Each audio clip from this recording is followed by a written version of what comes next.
Ja, ich gehe eigentlich davon aus, dass jeder die Steine irgendwo schon mal gesehen hat. Es sind 854 Orte in Deutschland inzwischen. Und die 40.000 stimmt nicht so ganz, vielleicht stimmt es, aber ich will im Juli in Holland, in der Stadt Oss, das ist bei Utrecht, den 40.000. Stein verlegen. Es sind 150 Steine, die dort verlegt werden und einer davon, wir wissen nicht welcher, wird das sein. Es sind bis jetzt 13 Länder in Europa. Nächste Woche werde ich nach Kroatien fliegen, 4 Steine verlegen. Und im Juli geht es nach Russland, Oriel oder Ariel gesprochen richtig, südlich von Moskau. Äh, Frankreich klappt endlich, es waren sehr große Widerstände und 2 Steine in die Schweiz. Aber ich denke auch jeder, der hier ist, weiß, kann sich vorstellen, der Hintergrund des Projektes, der Aktion ist kein Grund zur Freude. Ich kann trotzdem sagen, es ist nicht so, wie ich mir in der letzten Zeit ab und zu anhören musste, ist doch alles Routine, was du da machst. Natürlich, das Einsetzen der Steine, das kann ich inzwischen. Aber die Geschichten dahinter sind immer wieder neu. Und auch die Menschen, die ich da treffe. Es sind immer wieder andere Situationen. Und ich weiß nicht, vielleicht war es irgendwann mal bei einem 36.000. Stein, wo ich gedacht habe, dich kann nichts mehr erschüttern, du kennst schon alles. Und dann stehst du trotzdem da. Und naja, muss man das Tempo rausholen. Bevor ich eigentlich das erzählen will, was mich gerade in der letzten Zeit wieder am meisten berührt hat und gefreut hat, nochmal so kurz, vielleicht auch so meinen persönlichen Hintergrund dazu. Weil es wird ja immer gefragt, wie bist du auf die Idee gekommen? Und die Leute glauben ja manchmal, naja, der Künstler setzt sich hin, wartet, bis ihn die Muse küsst und dann sind die Stolpersteine da. Aber vielleicht hat es eigentlich schon angefangen, mein Geschichtsunterricht. Also ich hatte so einen Geschichtslehrer, Weimarer Republik, und dann war Schluss.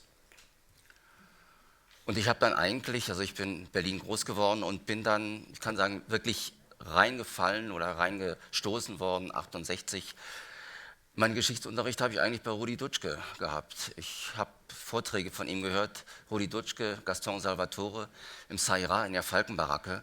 Also ich habe ihn wirklich noch mit Handschlag begrüßen können. Und dann ist vielleicht aufgrund dieser Arbeiten, vielleicht auch mein Vater war auch so einer, da war nichts rauszuholen. Obwohl ich wusste, was er gemacht hat. Für mich war es, ich war 18, habe den Dachboden ausgebaut, um mein eigenes Atelier zu haben und einen eigenen Raum wenigstens. Plötzlich ein Pappkarton mit Fotos. Mein Vater auf dem Flakgeschütz in Badehose. So. Ja gut, gefragt, ja, Spanien, Legion Condor. Ich hatte vorher gelesen, Hemingway, wem die Stunde schlägt. Es passte nichts mehr zusammen. 5 Jahre war Sendepause. Es war kein Gespräch möglich. Dann die erste Arbeit im öffentlichen Raum. Es war eigentlich erst ein kleines Tafelbild. So klein, nicht von Jasper Jones, der die amerikanische Flagge gemalt hat, inspiriert. Es war Vietnam. Es hat uns wirklich bewegt damals. Dann hatte ich mein erstes Atelier, Berlin-Kreuzberg, Manteuffelstraße, Ecke Paul-Lincke-Ufer, war damals spottbillig, dieser Laden, kann man sich vorstellen. Wir haben zu dritt da gelebt, das war mein Atelier, dieses Eckgeschäft. Und dann habe ich eben die amerikanische Flagge da etwas stilisiert, ins Fenster gemalt. Am 3. Morgen um 6 Uhr klingelt Sturm, Kriminalpolizei, ich sollte es entfernen. Ich habe mich geweigert, wurde abtransportiert im offenen LKW, auch extra komfortabel, damit alle Nachbarn das sehen konnten. Hatte dann noch einen juristischen Berater. Dürft raten, wer es war, er würde es heute nicht mehr machen. Das war Herr Otto Schily. Aber wie gesagt, ist nichts bei rausgekommen, aber es war so meine erste Erfahrung, Kunst im öffentlichen Raum. Dann, wie ich eigentlich von der Malerei zur Bildhauerei gekommen bin. Also ich habe ganz klassisch angefangen. Es war auch ein bisschen schwierig erst, sollte eigentlich oder wollte Pilot bei der Lufthansa werden. Habe dann die Prüfung in Hamburg gemacht, auf dem Rückflug habe ich das Kleingedruckte gelesen und dann dachte ich, naja, 2,5 Jahre Ausbildung, danach verdienst du einen Haufen Geld, aber du wirst dein Leben lang von deinen Flugplänen abhängig bleiben, wie ein Busfahrer. Habe meiner Mutter eröffnet, ich will Kunst studieren. Sie hat mir gesagt, um Gottes Willen. Wenn wir das dem Vater erzählen, der kriegt einen Herzinfarkt. Na gut, war dann ein Kompromiss. Kunstpädagogik war nicht so ganz falsch. Kunstgeschichte, Kunsttheorie, Kunstsoziologie ist für einen freien Künstler ja auch nicht so falsch. Und was wichtig wurde, Ich habe alle Werkstätten, alle künstlerischen Techniken, immer nur für eine Woche, aber gelernt, mit Holz umzugehen, mit Metall, mit Keramik, alle Drucktechniken gelernt. Habe auch malen gelernt, gute Stillleben gemalt, also richtig klassisch. Und irgendwann bin ich dann an so einem Ziegelstein gescheitert, hatte einen guten Lehrer, aber er ist verzweifelt, ich bin verzweifelt. Irgendwann sagt er, man muss ja nicht immer alles malen. Am nächsten Morgen kam ich, ein großes Brett, Bohrmaschine, Dübelschrauben, die großen Teile festgeschraubt, die kleinen Teile appliziert, noch Stoff drüber, Farbe, 2 Haken an die Wand aufgehängt. Er kommt wieder zur Korrektur und sagte nur, so habe ich es eigentlich nicht gemeint. Für mich war es die 3. Dimension, wirklich weg vom Tafelbild, also völlig anders arbeiten. Ich mache jetzt einen Riesenzeitsprung, es sind viele andere Arbeiten entstanden. 1980 bekam ich dann die Chance, als künstlerisch-wissenschaftlicher Mitarbeiter im Fachbereich Kunst der Universität in Kassel anzufangen. Also ich war Assistent in der ehemaligen Kunstakademie und war dann leicht frustriert, immerhin nach 23 Semestern eingetragener Student plötzlich auf der anderen Seite. Und noch frustrierender war, zu der Zeit haben sich weder Kunstvereine noch Museen darum gekümmert, was passiert überhaupt in der Kunstausbildung. Ich wollte ein Zeichen setzen, Ausbildungsinstitut zu einem Ausstellungsraum. Ja, warum dann nicht gleich Paris, wie der eiserne Gustav von Berlin mit der Droschke nach Paris gefahren ist, eine Spur auf die Straße gedruckt. Kassel, Paris, Duftmarken dämlich 80. Duftmarken als Metapher für das, was Hunde und Katzen setzen, um ihre Grenzen zu markieren. War nicht ganz so einfach, ich habe es durch Deutschland geschafft. Dann hat mich hier dieser junge Gendarm, das war 4 Tage bevor ich Paris erreichen wollte, das Beaubourg, und wusste auch, ich werde empfangen. Er hat mich gestoppt, ich habe ihm in einem, ich kann sagen, guten Schulfranzösisch erklärt, das ist Aktionskunst, es ist Landart, es ist Performance. Und da sagte er nur, Kunst ist nur das, was ich mir zu Hause an die Wand hängen kann. Dauerte eine ziemliche Zeit, also einen halben Tag fast, bis dann das Protokoll fertig war. Und dann fragte er den Chef der Station, was machen wir jetzt mit dem? Ja, sagt er, schreib noch dazu, es ist Kreidefarbe, der Regen wäscht die weg, dann soll er unterschreiben und dann kann er ja weitermachen. Es war damit erfolgreich, ich habe dann andere Aktionen gemacht, Kassel, London mit Blut eine Spur gedruckt, dann hier einen roten Faden von Kassel nach Venedig, roter Faden, der Ariadnefaden aus dem Labyrinth zurückfinden. Das sind jetzt alles Vorarbeiten zu dieser Arbeit. Eine Gedenkspur an die Deportation von 1000 Zigeunern, von 1000 Rom und Sinti im Mai 40, wo man sagen kann, diese Deportation im Mai 40 war so etwas wie eine Generalprobe. Denn ich denke, man kann sich vorstellen, um 1000 Menschen, Bewohner einer Stadt auf einmal wegzubringen, muss ja die Logistik da sein. Den Menschen war vorher mitgeteilt worden, ihr bekommt im Osten eine neue Heimat. Für die Fahrt dorthin wird nur leichtes Gepäck benötigt. Das heißt der Koffer 40, 50 Kilogramm. Die Möbel werden euch nachgeliefert. Das war eine zynische Lüge. Sie wurden in Köln mit LKWs abgeholt, in anderen Orten mussten sie laufen mit ihrem Gepäck, wurden zur Deutzer Messe gebracht. Die Deutzer Messe war Außenlager des KZ Buchenwald, direkt gegenüber der Bahnhof. Ohne die Deutsche Reichsbahn hätte nichts funktionieren können. Ich habe dann beim Ordnungsamt einen Antrag gestellt, eine Kreidespur mit dem Text Mai 1940, 1000 Rom und Sinti zu verlegen. Etwa 20 Kilometer. An einem Sonntagmorgen 6 Uhr, damit das trocknen kann, bevor die Leute drauflatschen, habe ich es gemacht. Am Montag gab es einen Skandal, weil die haben wirklich geglaubt, ich wollte mit Schultafelkreide diese 20 Kilometer auf die Erde malen. Die wussten nicht, dass ich so eine Maschine habe.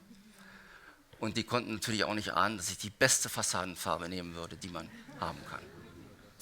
Gab einen Skandal, sie wollten mir die Reinigungskosten aufdrücken. Das wäre peinlich geworden. Irgendwann war die Spur auch weggewaschen. Ich habe sie dann an einigen Stellen, wichtigen Stellen eben Gestapo-Hauptquartier, Einwohnermeldeamt, die Rathäuser, hier jetzt vor unserem Bahnhofskapellchen, an 22 Stellen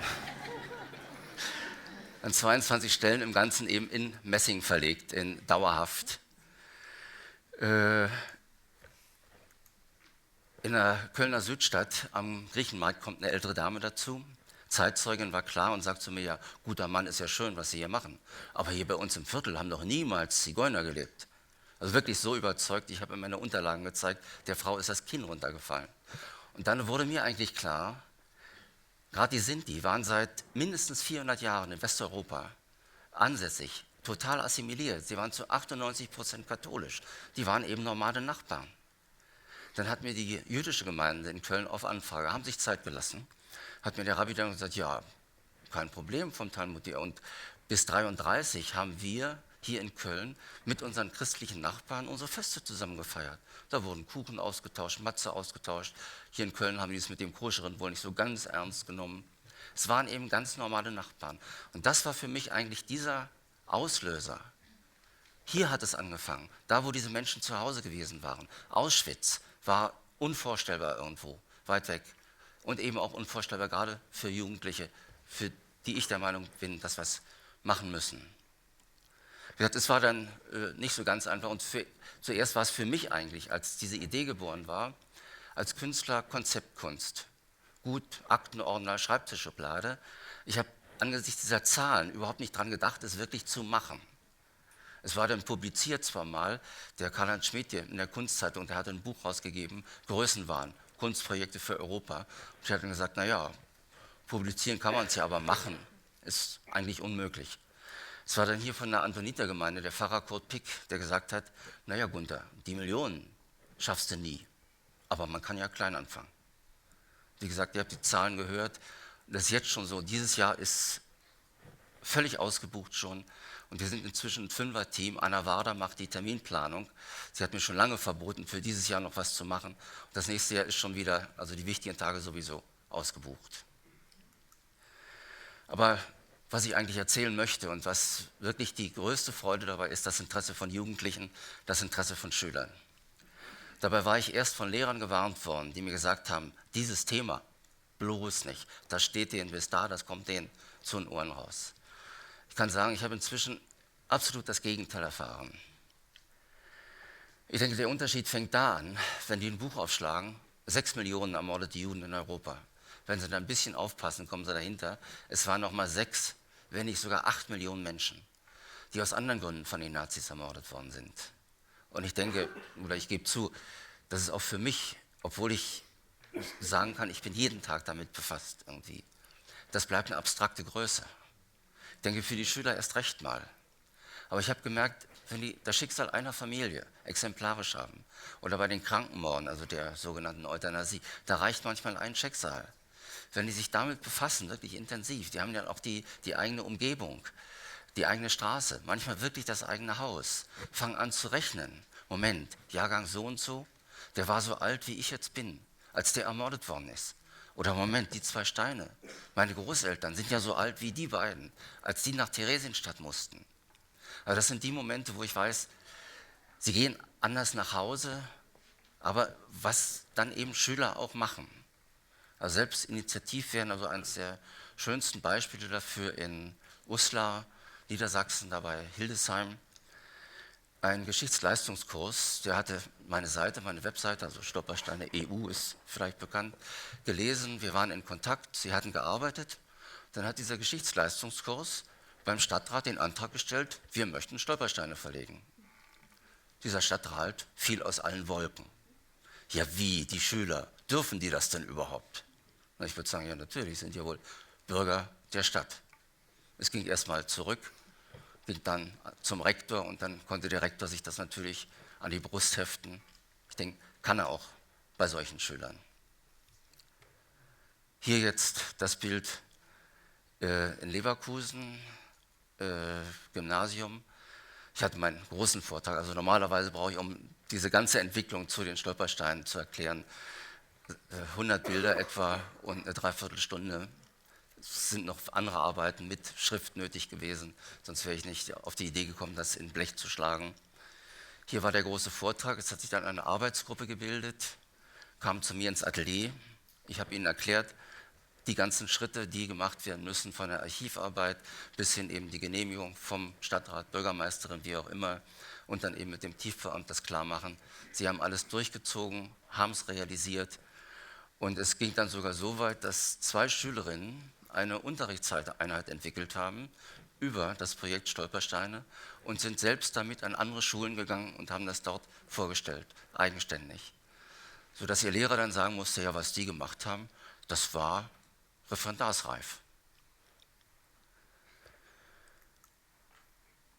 Kleinen Einschub noch hier, vielleicht auch zur Erklärung. Ich hatte es jetzt wieder irgendwo gesagt, ja, das wird ja dann nur für die Juden gemacht.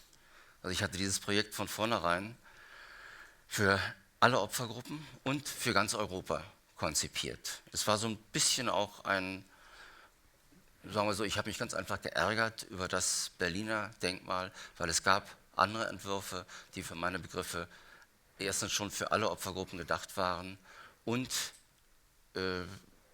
wirkungsvoller gewesen wären.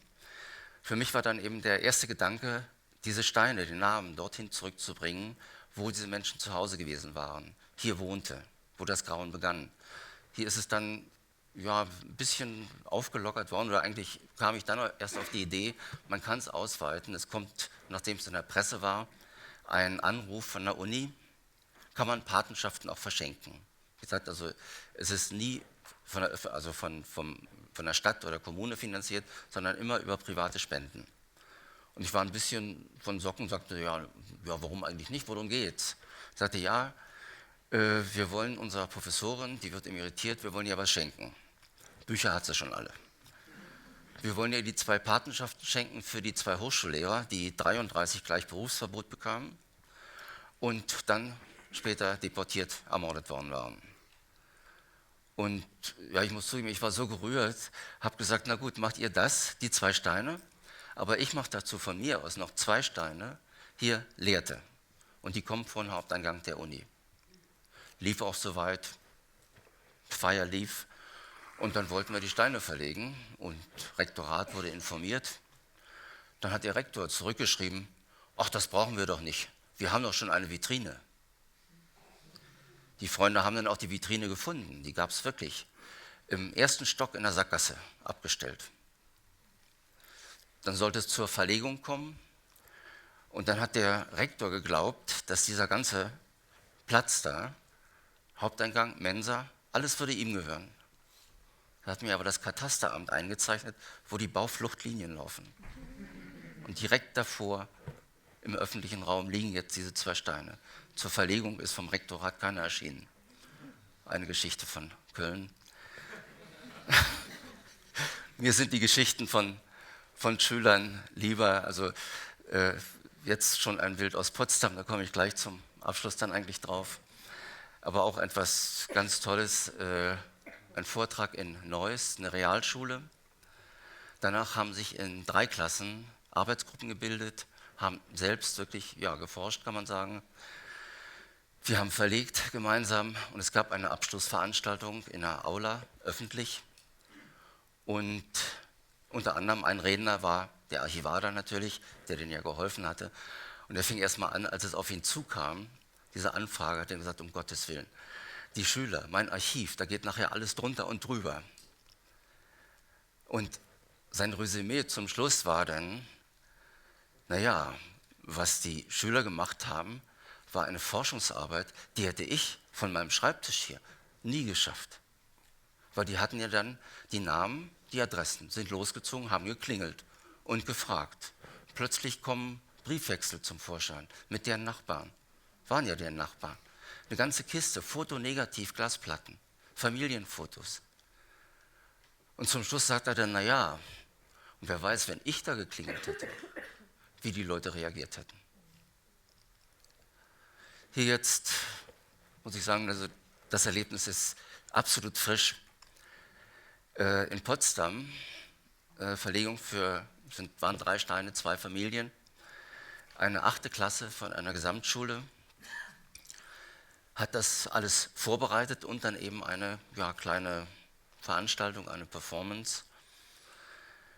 Hatten schon mal angefangen, von den 2 Familien die Stammbäume, aber wirklich akribisch aufzulisten in eigener Arbeit, hatten nach London Kontakte und so weiter, haben sogar noch Angehörige ausfindig gemacht und haben dann eine Veranstaltung an der Gleniker Brücke gemacht zur Verlegung. Man sieht jetzt, sie hatten sich wirklich dann kostümiert für ihre Performance, die sie gemacht haben, 30er Jahre. Hier also sie hatten die Stammbäume und hier hatten sie dann den Jetzt-Zustand, wie diese Familien wirklich global verstreut worden sind. Das ist auch meine Erfahrung, also auch etwas, ich sage immer, was Freude macht, bei aller Trauer, die natürlich erstmal da ist, wenn Angehörige dazukommen. Und wirklich global, also ich habe ein Beispiel gehabt, wo wirklich über die Steinverlegung 2 Familienstränge zusammenkamen, die wussten nichts voneinander. Die haben da erst gemerkt, ach, wir sind ja miteinander verwandt. Also sie haben dann noch, das war so der Abschluss, ein Rollenspiel gemacht. Sie spielt die jüdische Bäckersfrau und dazu das Publikum, was kommt, fiktiv 32 schon, die Vorbereitung auf 33. Dazu dann auch einer im schwarzen Mantel und dann die Kommentare ihrer Kunden, die sie unterstützen oder eben auch die sagen, naja, die Juden wollen wir ja sowieso nicht haben. Und dann noch ein selbst komponiertes Lied zum Abschluss.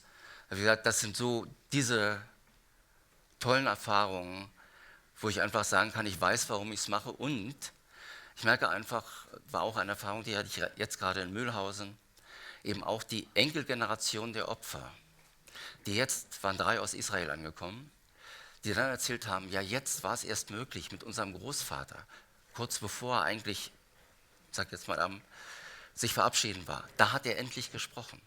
Und jetzt kamen sie und wollten es wissen, diese Heimat, wo er herkommt.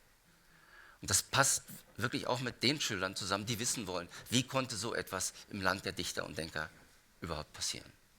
Ich danke.